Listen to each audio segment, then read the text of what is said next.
지난주에는 우리가 사도 바울이 에베소에서 복음을 전할 때 어떤 놀라운 일들이 있었는지에 대해서 함께 생각을 했습니다. 그리고 에베소에 있었던 그 놀라운 말씀의 은혜와 부흥의 역사가 있었기 때문에 에베소서라고 하는 영광된 서신이 작성될 수 있었다라는 사실을 함께 생각했습니다. 오늘은 이 에베소서 이 서신서의 발신자와 수신자에 대해서 함께 생각하면서 그리스도인의 참된 정체는 무엇인가 하는 사실을 함께 생각하려고 합니다. 에베소서는 그 발신자가 오늘 본문에 보면은 사도 바울로 되어 있습니다. 바울은 항상 편지를 보낼 때 자신을 사도라는 말로 자신의 신분을 밝히고 있습니다. 사도는 보내심을 받은 자라는 의미입니다. 보내신 분은 누구냐면은 예수 그리스도인 것입니다. 그래서 그는 예수 그리스도의 보내심을 받아 예수 그리스도를 대신하여 예수 그리스도의 말씀을 전하는 존재로서 자기의 위치를 늘 정하고 있다 하는 것입니다. 어떤 분은 이 아포스톨로스를 이 사도라는 말을 이 앰베서더라는 말로 번역하기도 했습니다. 앰베서더는 대사라는 말이죠. 한 국가가 다른 국가에 그 나라를 대표하는 외교관으로서 대사를 보내게 되어 있습니다. 그래서 그 대사는 해당 주재국에서 자기가 파송받은 나라를 위해서 이제 대표하는 일들을 하는 겁니다. 그래서 이 대사는 외교관으로서 이제 이 면책 특권이라고 하는 것을 가지고 있어요. 그래서 이 사람은 그 나라의 법에 의해서 뭐 체포되거나 이제 그러는 것이 아니라 이런 면에서 이제 자유로운 이와 같은 특권을 가지고 있다는 것이죠. 그래서 그는 그 나라에서 아주 자기 나라의 이익을 위해서 또 자기 나라의 어떤 정책과 외교 정책과 모든 이런 일들을 위해서 자신 있게 자기의 일을 감당할 수 있게 되어 있는 겁니다.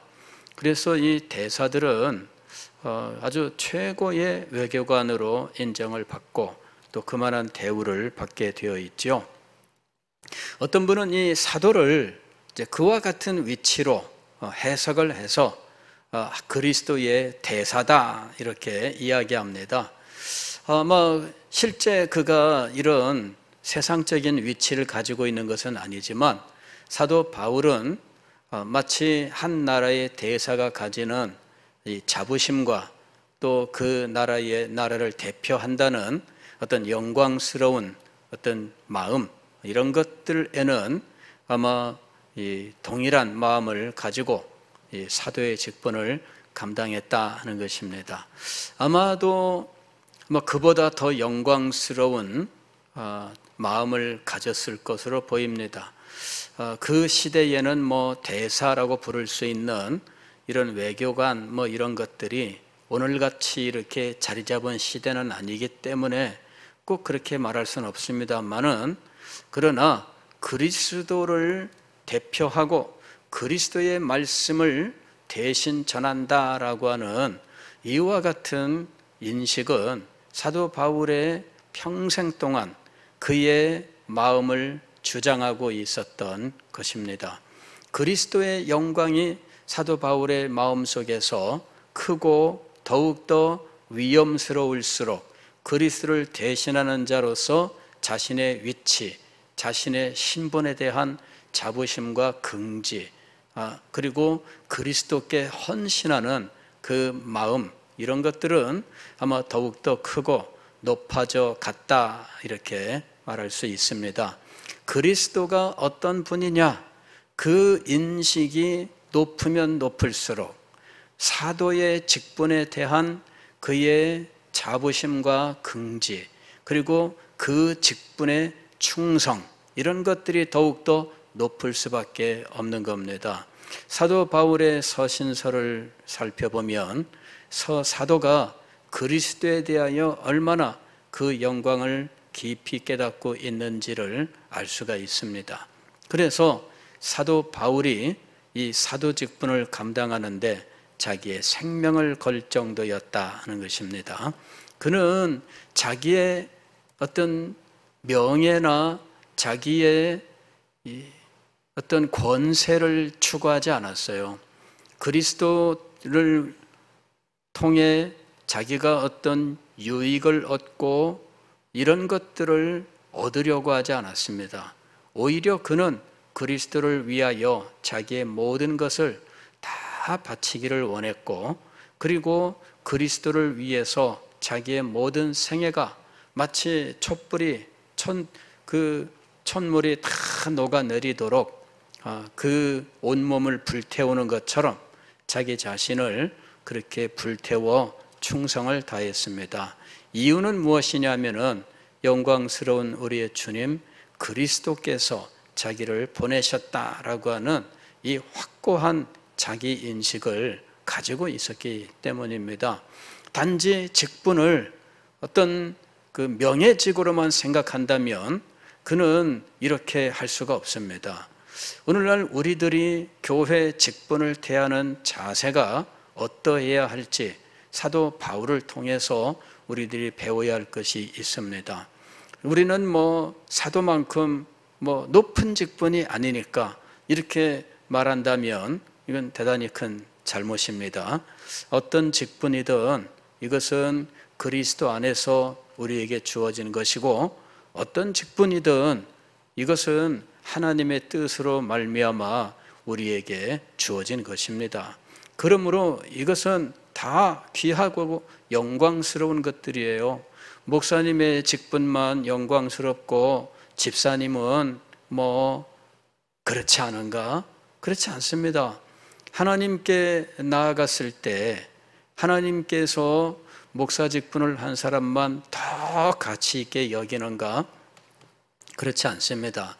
그것이 아니라 그가 어떤 직분을 받았든지 어떻게 이 직분을 감당했느냐, 어떤 자세로 또 어떻게 자기에게 주신 직분에 충성을 했느냐, 그것으로 하나님께 평가를 받는다 하는 것입니다. 그래서 우리는 사도 바울이 자기의 삶을 받은 직분과 사명을 감당하기 위하여 모두 다 그는 허비라는 말을 썼는데 그냥 다 버리도록 그렇게 바쳐서 충성했었던 이 자세를 우리가 깊이 생각하고 또 우리의 마음속에 받아들여야 된다 하는 것입니다. 사도는 언제나 자기 인식을 확실히 하고 있었어요. 이 자기 인식이 있느냐 없느냐, 이것은 그 사람의 헌신의 삶에, 그 사람의 성화의 삶에 직접적으로 영향을 미쳐요. 전에 우리 선배 목사님이 그러시더라고요. 자기 집에 자녀들이 이렇게 있는데 큰 아이가 이제 초등학교 5학년이 된 겁니다. 5학년, 3학년, 1학년 이렇게 이제 동생들이 있는데 이 큰애 첫째한테 5학년이 되었을 때 그런 얘기를 한 거죠. 너는 이제 5학년이다. 그러니까 이제는 아기가 아니고 나는 고학년이다. 그러니까 동생들 잘 챙겨줘야 된다. 이 큰애가 늘 나는 5학년이야. 이거를 마음속에 자부심으로 딱 가지니까 완전히 삶의 자세가 바뀌는 거예요. 그 꼬마가 삶의 자세가 바뀌면 무슨 삶이 대단히 바뀌겠어요. 그런데 동생들 앞에서 모범을 보이고 동생들을 챙겨주고 그러는데 난 5학년이야.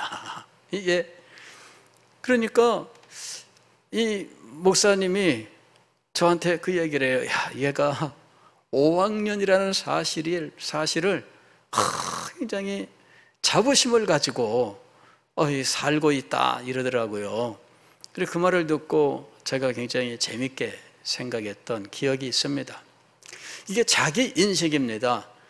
아이는 아이대로의 자기 인식이 있습니다. 그런데 여러분, 우리가 교회에서 주님께서 우리에게 주신 직분이 있다면 그 직분을 가진 자로서 자기 인식이 어떠해야 할 것인가? 이것은 굉장히 중요한 것입니다. 주님께서 내게 이것을 맡기셨다는 것이죠. 사도는 이렇게 얘기합니다. 하나님의 뜻으로 말미암아, 이렇게 이야기를 하고 있습니다. 하나님의 뜻으로 말미암아. 하나님의 뜻으로 되었다는 말은 이 일이 창세 전에 이루어졌다는 이야기입니다. 하나님께서 미리 작정하신 일입니다. 사도가 이 세상에 태어나고, 그리고 비록 그가 바리새인으로 살면서 교회를 핍박하던 사람이지만 하나님께서는 창세 전에 미리 그를 작정하셨습니다. 이것이 하나님의 뜻입니다. 그 뜻으로 말미암아 하나님께서는 그를 부르셨습니다. 이 죄인을 은혜로 부르셨고, 그리고 그에게 영광스러운 사도의 직분을 맡기신 거예요. 그 받은 직분이 얼마나 황송합니까? 자기는 그 일을 받을 만큼 그 영광스러운 직분에 합당한 자가 아닙니다. 그럼에도 불구하고 하나님께서 자기를 긍휼히 여기셨습니다. 그리고 그에게 은혜를 베풀어 주셨던 겁니다. 그 외에 이 일을 감당할 수 있도록 능력도 허락해 주셨으니 그는 정말 하나님 앞에서 평생 동안 이 일을 감사하면서 충성을 다해서 감당했던 겁니다. 자기 인식이 어떠해야 할 것이냐 하는 것입니다. 자, 오늘 우리가 이 편지를 받는 이 에베소 교회 성도들에 대해서도 사도 바울은 그들에 대하여 이렇게 이야기를 하고 있습니다. 에베소에 있는 성도들과 그리스도 예수 안에 있는 신실한 자들에게 편지하노니, 수신자에 대해서 그는 에베소에 있는 성도들, 그 다음에 그리스도 예수 안에 있는 신실한 자들, 이렇게 표현을 하고 있습니다. 그들을 성도라고 불렀어요. 제가 이 사도 바울이 보낸 편지들의 서문을 다 읽어보고 비교를 했는데 주로 두 개의 용어로 표현을 하고 있습니다. 많은 부분은 성도라고 표현을 합니다. 성도. 그리고 몇 개의 부분에서는 교회라고 표현을 했습니다. 교회에 편지하노니, 혹은 성도들에게 편지하노니, 이렇게 되어 있습니다. 자, 이게 성도라고 하는 것은 도대체 무엇일까? 그냥 글자 그대로라면은 거룩한 사람들이란 말입니다. 거룩한 사람들.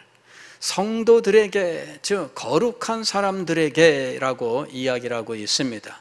그리스도인은 어떤 사람인가?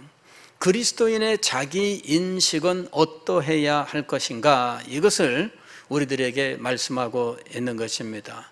그리스도인들이 자기를 어떻게 생각하고 있느냐, 그 생각에 따라서 그 사람의 삶이 바뀌게 되어 있는 것입니다.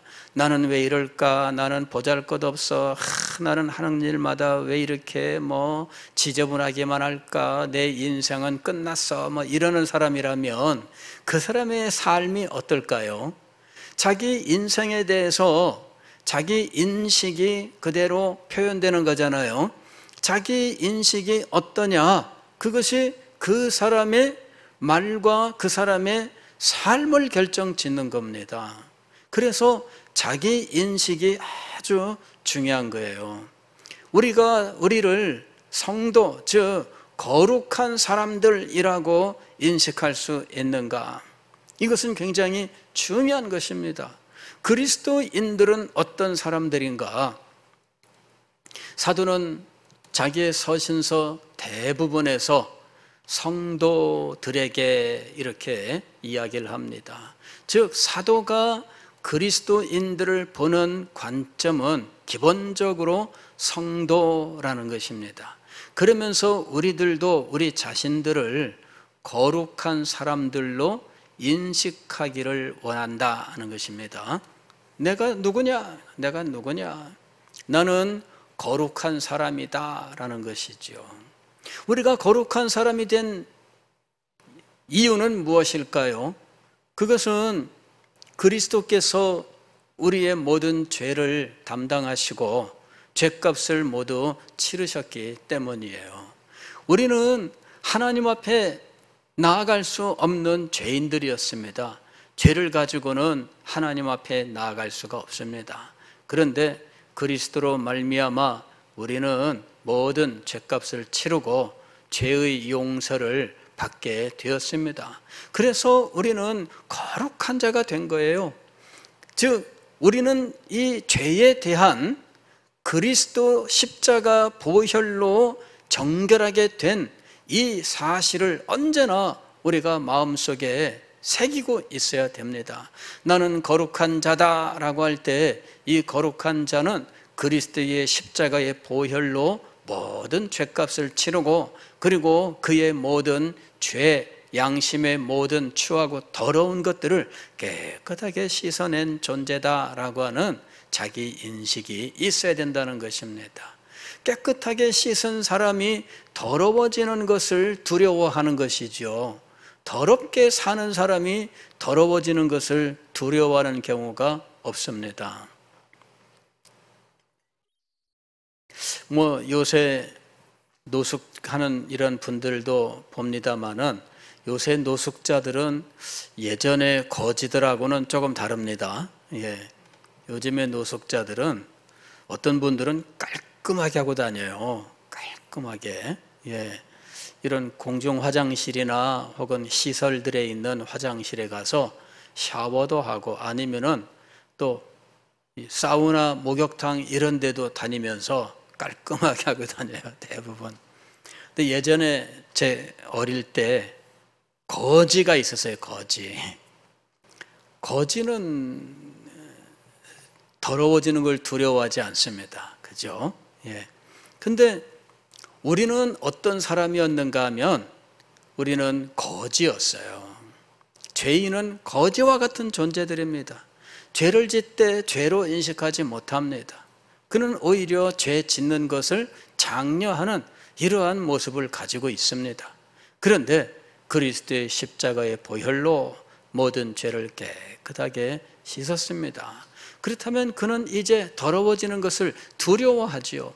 더러워지는 것을 두려워하는 사람, 죄 짓는 것을 두려워하는 사람, 그리스도의 십자가의 보혈을 늘 의지하고 정결한 삶을 살기를 원하는 사람, 그 사람이 바로 성도인 것입니다. 성도라고 자기를 확실하게 말할 수 있는가? 여러분은 어떻습니까? 여러분은 성도라고 말할 수 있습니까?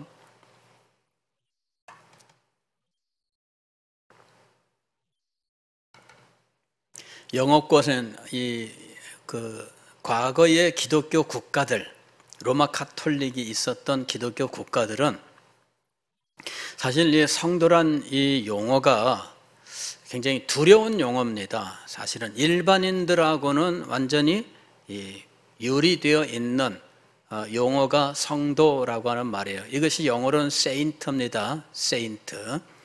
그런데 이 세인트는 특별한 존재들을 가리키는 말이었습니다. 그래서 오늘날도 로마 가톨릭은 성인이라고 하는 존재들을 굉장히 높이고 있잖아요. 이 성인이라고 우리가 말하는 그 로마 가톨릭에서 성인이라고 말하는 존재가 바로 여기 성도라는 말이에요. 이게 복수형입니다. 이게 복수형. 그러니까 이 로마 카톨릭에서 성인이라고 하는 존재들은 굉장히 탁월한 존재를 말하는 거예요. 하나님 앞에 헌신, 교회를 섬김, 도덕적인 삶, 거룩한 어떤 그 의무들, 이런 것들에 있어서 일반인들은 따를 수 없는 탁월한 존재들, 그리하여 천국에 직행한 존재들입니다. 그리고 그 사람들은 그 천국에서 그 지상에 있는 그 사람들에게 특별한 역사를 베푸는 존재가 되어 있습니다. 그래서 지상에 있는 존재가 그 사람으로 말미암아 이적을 체험하고 이러는 일들을 경험하게 되면 로마 교회는 그 사람을 성인으로 이제 시성한다 이렇게 얘기하죠. 추존하는 거예요. 죽은 후에 그 사람을 높이는 것, 이게 이제 추존입니다. 그러니까 죽은 후에 이 사람이 그 사람의 이름으로 어떤 이적이 나타나고 그리고 그 사람이 살아있을 때 행했던 모든 헌신과 덕이 탁월했다. 그래서 로마 교황이 성인으로 인정을 하는 거죠. 이게 이제 시성입니다. 그래서 세인트라고 하게 되면 특별한 존재들을 가리키는 거예요. 그리고 이적을 나타내고 그다음에 그 사람의 이름으로 기도할 때 놀라운 은혜가 나타나고 이러는 일들이 일어난다고 믿고 있는 거죠. 그래서 이 유럽에 가게 되면은 지명에 세인트라는 지명이 굉장히 많이 등장해요. 가는 곳마다 다 세인트란 용어가 들어가 있어요. 교회 이름도 세인트라는 이름을 붙이고 지명도 거리 이름도 세인트라고 하는 이름을 붙여요. 유럽에 어디를 가든 하여튼 세인트 천지입니다.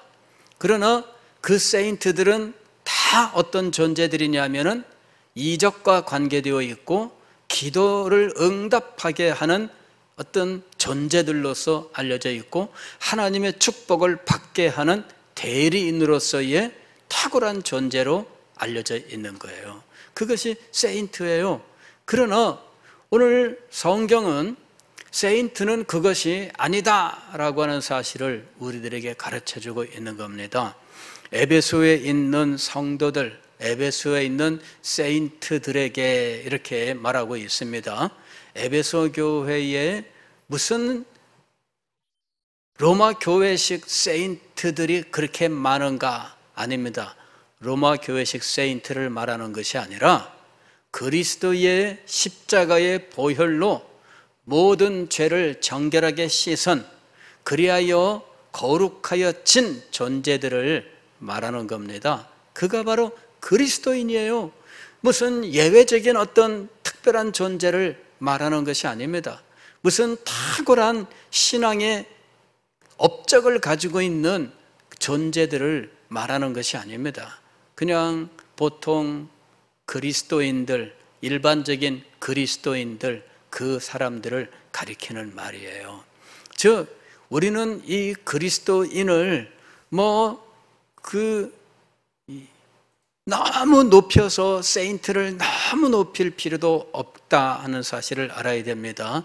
다만 그렇다고 해서 세인트가 아무나 세인트가 되는 건 아닙니다. 오늘날 우리 교회에서 어떤 분이 교회에 오셨는데 등록을 했습니다. 그런데 교회에서 직분을 받은 적이 없어요. 그럴 때 우리가 쓰는 용어가 뭡니까? 성도예요. 그럴 때 쓰는 용어가 성도입니다. 집사님하고 말할 수 없는 분, 그런 분들에게 성도님 이렇게 얘기를 합니다. 그 말도 맞긴 맞는데 그러나 우리는 그 말을 그냥 흔히 이 집사 되기 전에 사람들 이렇게 사용하고 있다는 거예요. 그러나 여러분 성도는 사실은 그렇게 사용하기에는 너무나 영광스러운 용어다 하는 사실을 알아야 됩니다. 이 거룩이라고 하는 말은 어떤 의미를 가지고 있는가? 이것은 하나님과 관련된 걸 말합니다. 거룩이라고 하는 것은 그냥 아무데나 쓰는 것이 아니라 하나님과 관련된 것에만 거룩이라고 하는 말을 써요. 왜냐하면 이것이 하나님의 영광스러운 속성이기 때문입니다. 거룩함이라고 하는 것은 하나님의 영광스러운 속성이에요. 이것은 모든 피조물들과 구별되는 오직 하나님을 하나님으로 영광스럽게 하는 모습을 거룩이라고 이야기하는 겁니다.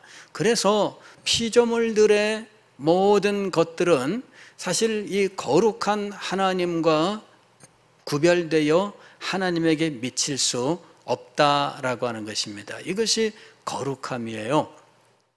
그러나 피조물 가운데에 이 하나님의 거룩함에 나아가는 혹은 그것을 섬기는 어떤 존재들이 있습니다. 혹은 어떤 일들이 있습니다.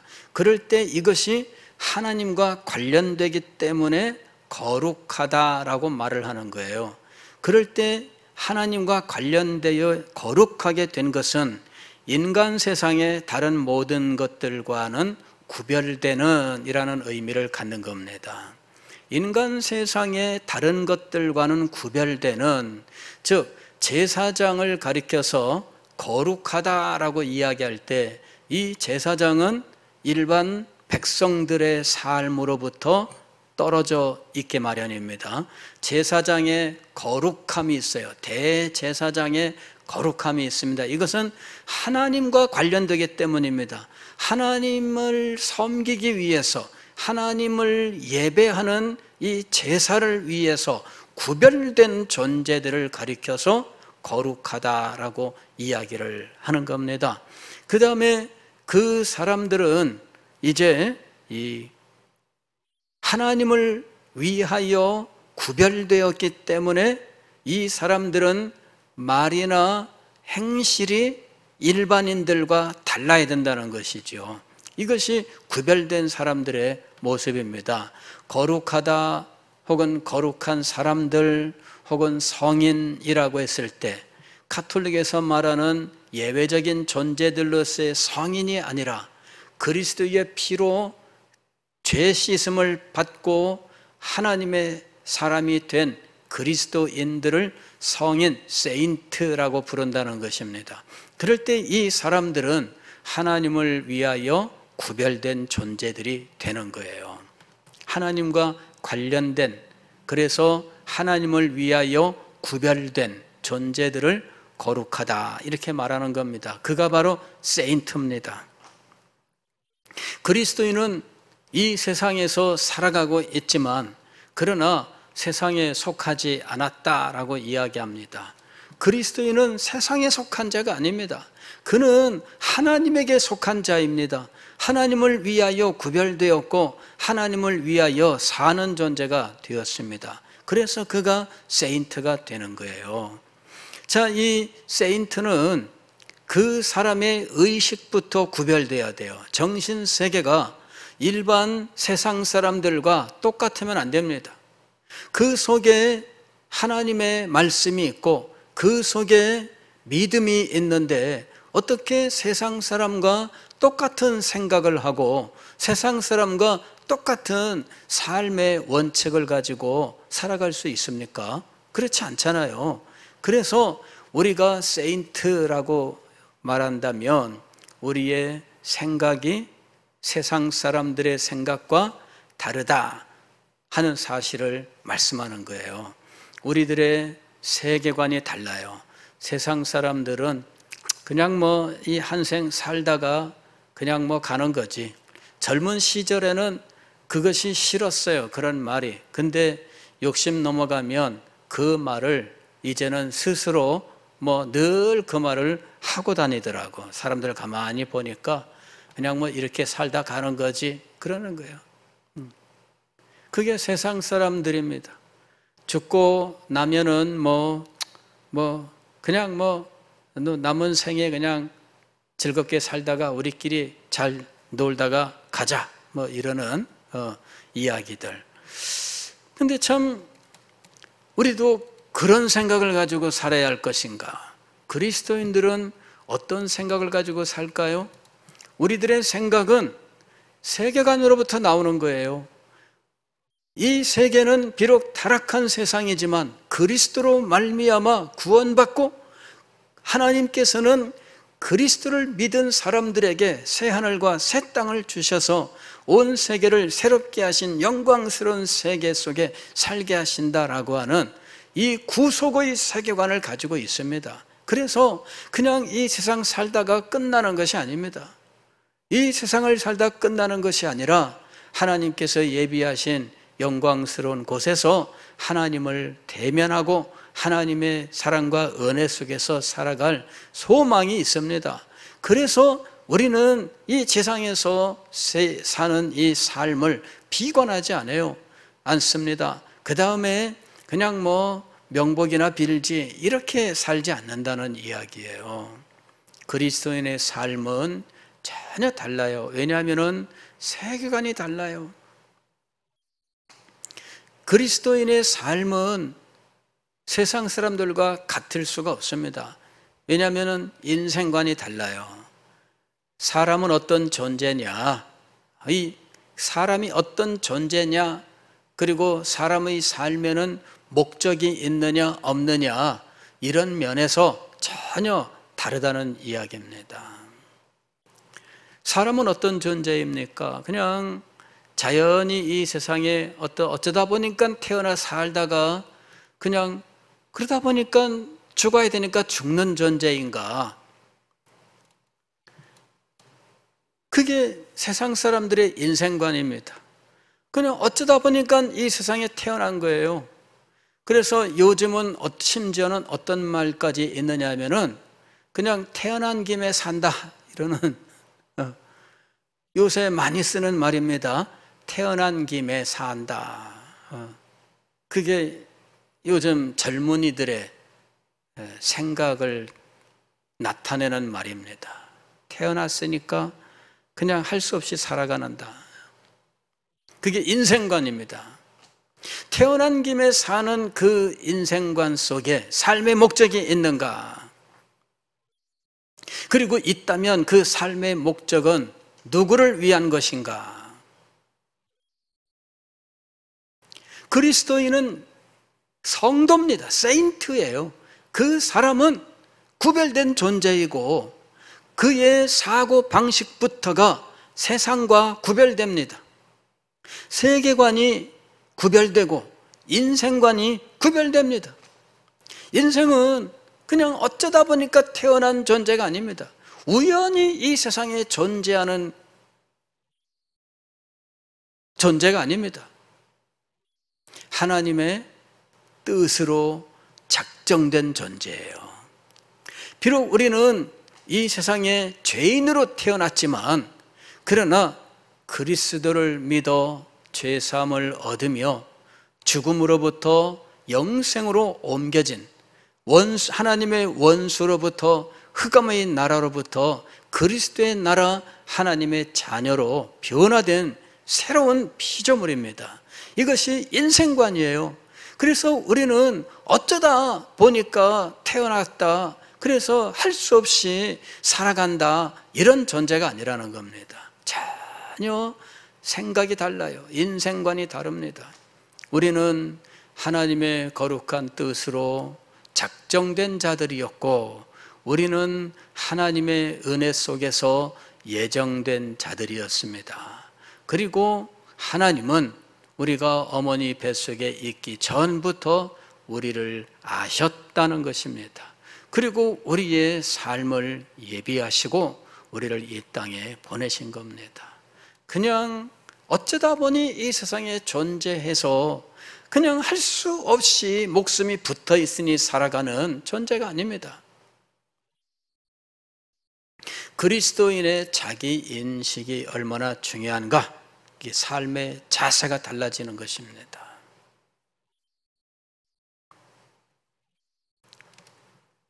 그리스도인은 세인트예요. 세인트. 세인트는 어떤 존재이냐 하면은 하나님과 관련된 자들을 말하는 것이며 하나님을 위하여 헌신된 자들, 받쳐진 자들을 말하는 거예요. 이 성경을 보게 되면은 거룩하다라는 말을 이제 성이라는 한자어로 번역을 하고 이렇게 다른 용어들과 이렇게 합해서 표현한 용어들이 있습니다. 그런 용어들 가운데 대표적인 것이 성전이죠. 성전. 이건 뭐냐면은 거룩한 집을 말하는 거죠. 거룩한 집을 이제 한문 용어로 말하면 성전이라고 부르는 겁니다. 그게 왜 거룩한 집, 성전이 되었을까요? 하나님께 바쳐져서 하나님이 사용하시는 집이기 때문입니다. 그것이 성전이에요. 그래서 이 성전에는 하나님께서 임재하십니다. 하나님의 임재의 영광이 있어요. 이게 성전입니다. 또 하나님께 바쳐진 물건들이 있습니다. 그래서 하나님을 위해서만 사용되는 도구들이 있습니다.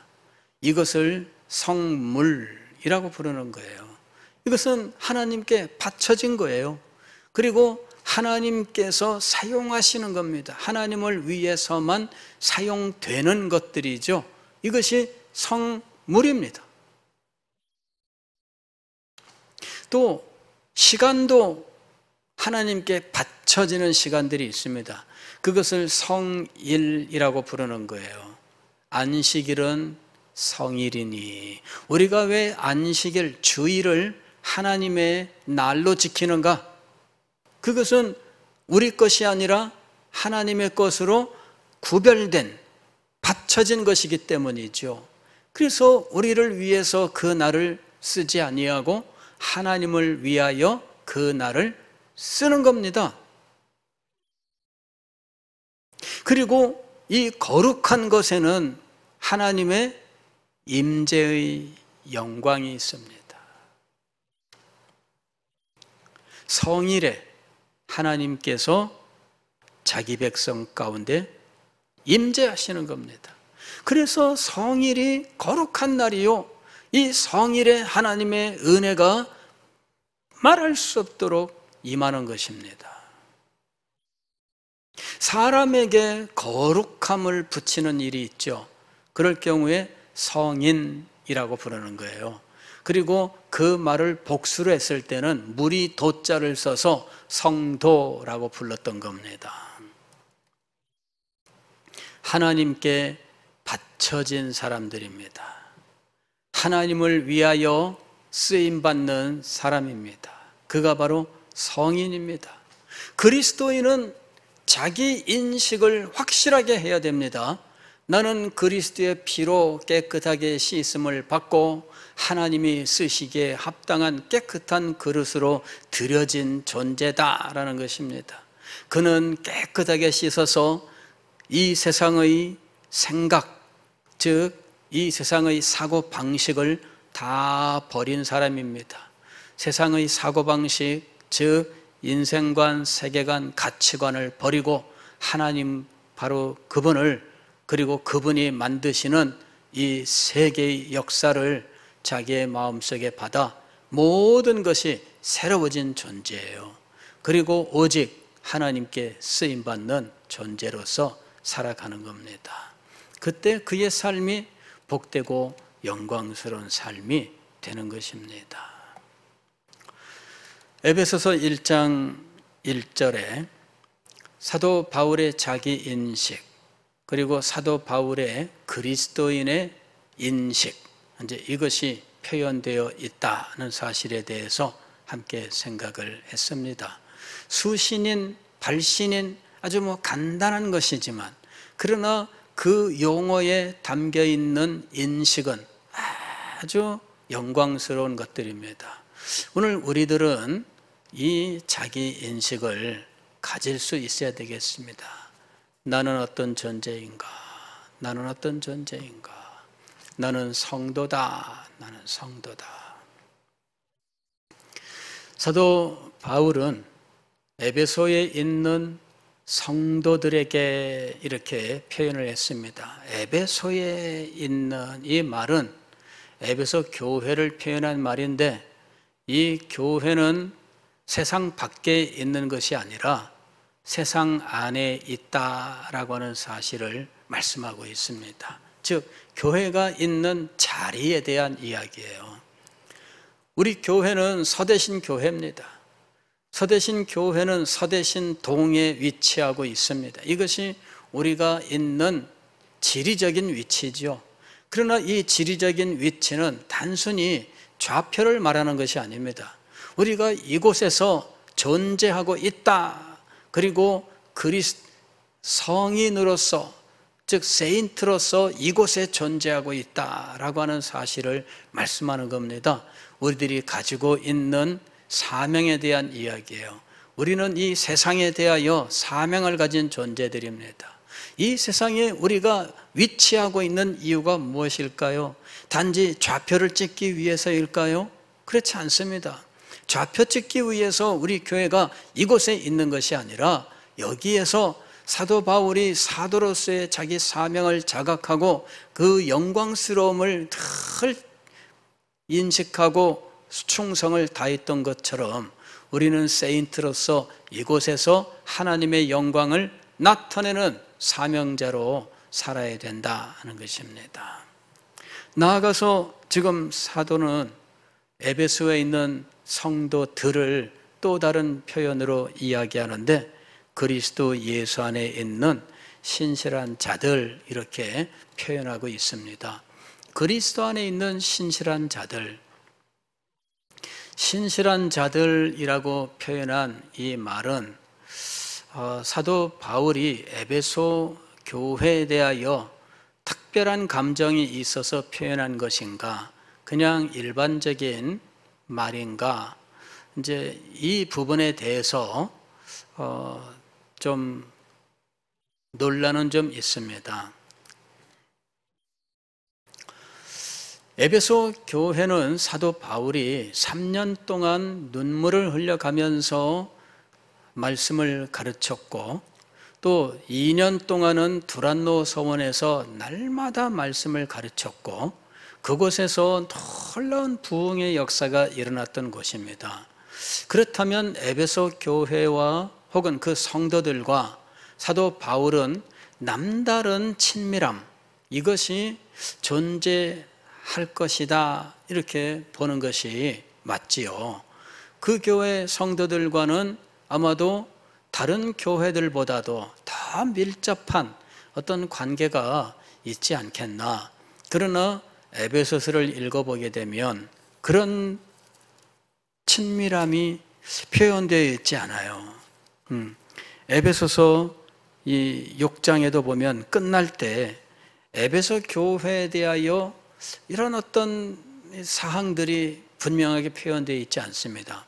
한 번도 가보지 않은 로마 교회에는 로마서 16장에 뭐 26명이 이름을 열거하면서 안부를 묻고 했는데, 에베소 교회는 3년 동안이나 그 중에 2년은 날마다 성경 공부를 했다는 곳인데, 그리고 놀라운 부흥이 있던 곳인데 어떻게 개인적인 인사가 하나도 없나? 이런 의문을 가지고 이 에베소서는 바울이 쓴 것이 아니다, 이런 결론을 내린 분도 있습니다.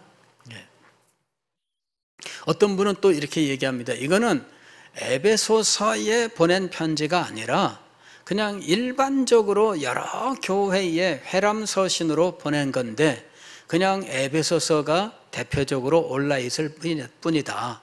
그래서 에베소서와 에베소 교회와 사도 바울의 친밀함이 표현되어 있지 않은 이유는 이것이 에베소 교회만을 겨냥한 것이 아니라 소아시아에 있는 모든 교회들이 돌려봐라, 그러나 그냥 대표적으로 에베소서 그냥 이름만 써놓은 거다, 뭐 이렇게 얘기하는 분도 있어요.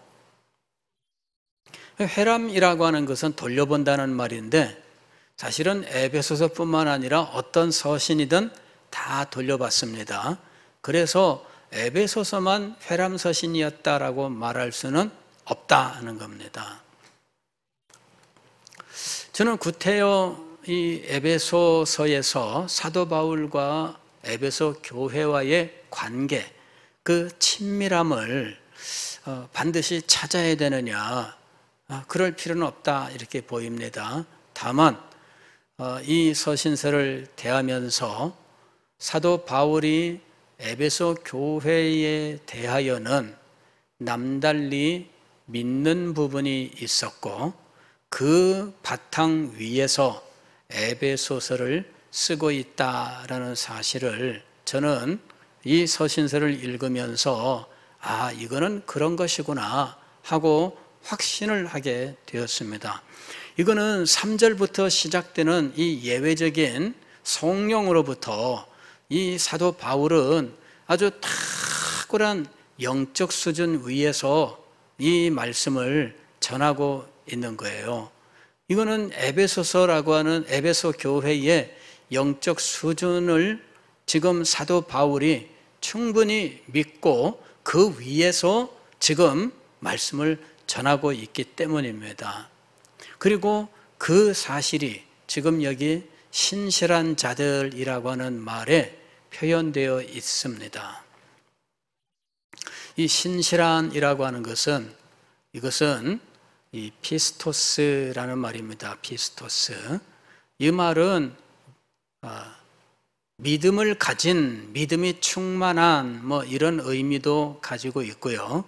그 다음에 또 다른 의미는 믿을 수 있는, 신뢰할 만한 이런 의미를 가지고 있습니다. 또 세 번째로는 충성스러운 이런 의미를 가지고 있어요. 그래서 첫 번째로는 믿음이 충실하게 있는 상태. 두 번째로는 아주 믿음직스럽고 든든한 이런, 세 번째로는 충성스러운 이런 의미를 가지고 있는 거예요. 그래서 이 신실한 이 말을, 이런 신실하다 이렇게 표현을 했을 때 에베소 교회에 대하여 사도 바울이 신실하다라고 말했던 이 사실은 에베소 교회에 대한 사도 바울의 마음을 표현하고 있다 이렇게 보는 겁니다. 제가 이 말을 사도 바울이 또 어디서 사용하고 있는가 찾아봤는데 골로새서에서 이 말을 사용하고 있어요. 신실한 형제들에게 이렇게. 그런데 이 골로새서는 어떤 서신이냐면은 그리스도의 탁월한 영광을 표현하고 있는 서신이에요. 그러니까 사도 바울은 믿음의 기반이 확실하게 세워져 있는 곳에서 탁월한 진리를 표현할 때 그 교회 성도들에게 어떤 말을 사용했느냐 하면 신실한이란 말을 사용한 거예요. 다른 곳에서는 이런 말을 사용하지 않습니다. 고린도 전서에는 아주 고린도 교회에 대해서 할 수 있는 좋은 말들을 다 모아놓았습니다. 그런데 아는 것처럼 고린도 교회는 그 좋은 말들에 어울리지 않는 교회입니다. 그거 왜 그랬을까요? 사도 바울이 그 교회에 대하여는 지적사항이 많았어요. 그래서 미리 잔뜩 좋은 말을 한 겁니다. 왜? 지적사항을 많이 할 거니까.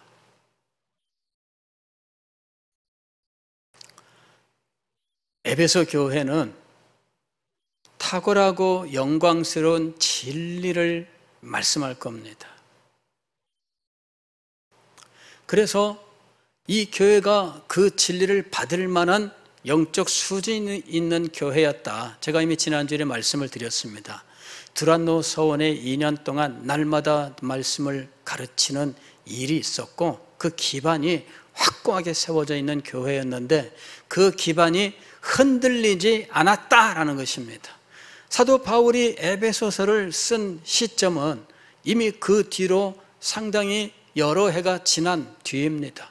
이 서신을 쓰고 마게도니아 갔다가 아가야에 갔다가 예루살렘에 갔다가 2년 동안이나 붙들려 있다가 로마로 갔는데 로마에 가서 2년이나 지내고 그리고 난 다음에 옥에 있을 때 옥중 서신으로 쓴 겁니다. 그러니까 최소한 5년 정도의 세월이 흘러간 이러한 시점에 이 편지를 쓴 거거든요. 그런데 그 5년 세월 동안 이 에베소 교회는 사도 바울의 가르침, 그 진리 위에 든든하게 세워져 있었던 겁니다. 그래서 그 교회에 대하여 이런저런 안 좋은 소문, 염려스러운 일들에 대한 어떤 소식, 이런 것들이 없어요. 에베소 교회는 든든하게 서 있는 상황이었던 겁니다. 그래서 지금 여기서 표현한 말이 뭐냐면은 신실한 자들. 신실한 자들은 뭐예요? 가르침을 받은 진리, 그 믿음, 그 헌신에 든든하게 세워져 있는 이런 의미인 것이죠.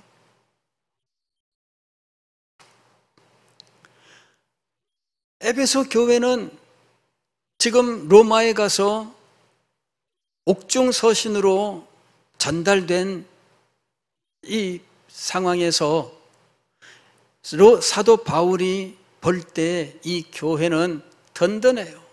믿을 수 있어요. 신뢰할 수 있어요. 믿음으로 충실한 상황이 있습니다. 그리고 충성스러운 교회로 존재하고 있습니다. 그들이 자리하고 있는 곳은 그 소아시아에서 우상의 전당이 있는 곳입니다. 그러나 그들은 믿음 위에 세워져 있었습니다. 이것이 신실한 자들이라고 하는 말씀에 담겨 있는 거예요. 사도 바울이 믿는 교회입니다. 최근에 제가 어떤 분한테 이 얘기를 들었는데 한 목사님이 난 이제 설교를 포기합니다. 글을 올렸대요. 난 이제 설교를 포기합니다. 이유는 변하지 않는 성도들 때문에.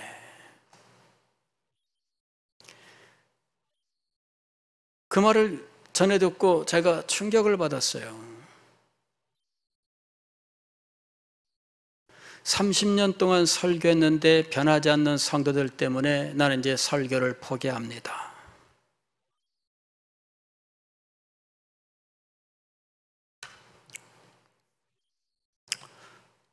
그래, 그 말을 전해 듣고 생각을 했습니다.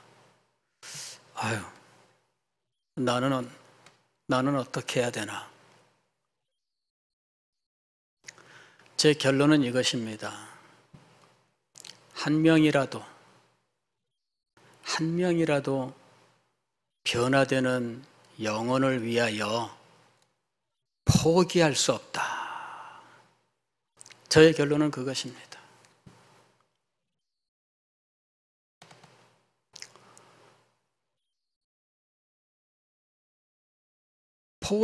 포기합니다 하는 분의 심정을 이해 못하는 바는 아니지만, 그러나 저는 포기할 자유가 없다.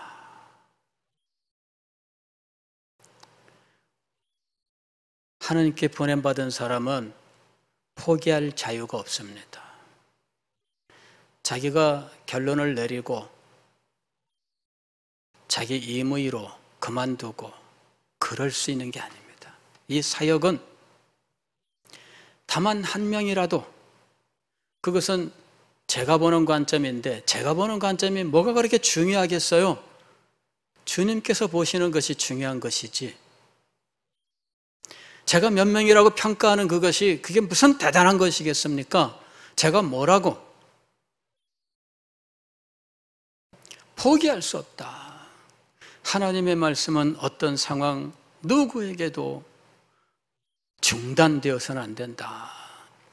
이것이 제가 내린 결론입니다. 저 나름대로 그 말씀을 전해 듣고 많은 고민 속에서 제가 많이 생각을 하고 그랬습니다.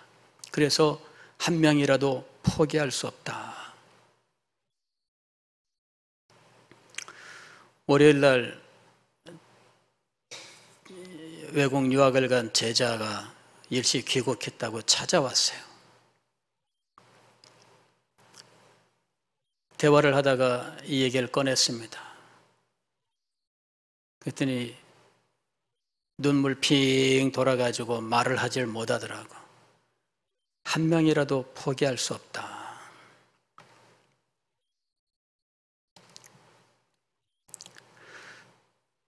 사도 바울은 로마의 감옥에서 이 서신을 썼습니다. 이 서신을 쓰고 아마 5, 6년 후에 다시 네로 황제 때에 감옥에 갇혔다가 순교를 하게 됩니다.